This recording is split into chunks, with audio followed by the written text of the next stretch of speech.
Bu uy ko'rgan uncha-muncha odamni bu yerda yashagisi kelishi aniq. Buni bir nechta sabablari bor.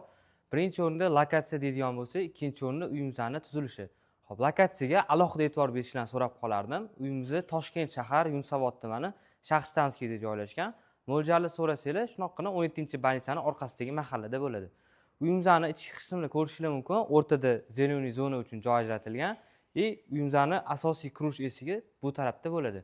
Uyimizda umumiy 4 ta xona, 2 ta sanuzel, bitta oshxonasi mavjud. Hozir sizlar bilan ichki qismini birgalikda ko'rib chiqamiz. Asosiy eshikdan uyimizga kirib kelganinglarda chap tarafda zina kutib oladi. Bu zinadan ikkinchi qavatga, pastki qavatga tushsanglar bo'ladi.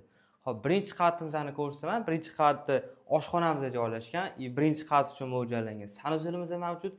To'riga o'tsanglar, mehmonlarni kutib olish uchun mehmonxonasi bo'ladi. Mehmonxonasi ko'rganingizdek katta, keng qilib qilingan. Endi esa sizlar bilan uyimizning ikkinchi qavatini ko'rib chiqamiz.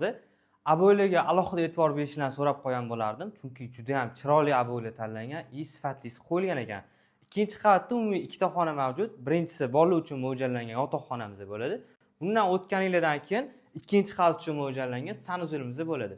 Uyimizning oxirida esa kattagina ota-onalar uchun mo'ljallangan yotoqxonamiz mavjud ekan. Bo'yiga ko'rganingizlardan uyimizning pastki qavatiga o'tarkanmiz, pastda umumiy ikkita yaxlit qilingan xonamiz mavjud, bitta kladovkamiz ham bo'ladi. Xonalarni ko'rishingiz mumkin, katta, yaxlit qilingan, o'zingizlarning xohishingizga qarab qanaqadir xona sifatida foydalansanglar bo'ladi. Bu yerda uyimizning ikkinchi xonamiz mavjud. Ikkinchi xonani ham ko'rishingiz mumkin, kattagina qilib qilingan. Uyimizni ko'rdinglar, uyimiz yangi remontdan chiqarilgan. 2 sotuvga qurilgan. Bu uyimizga egalari umumiy 165 ming so'rashyapti.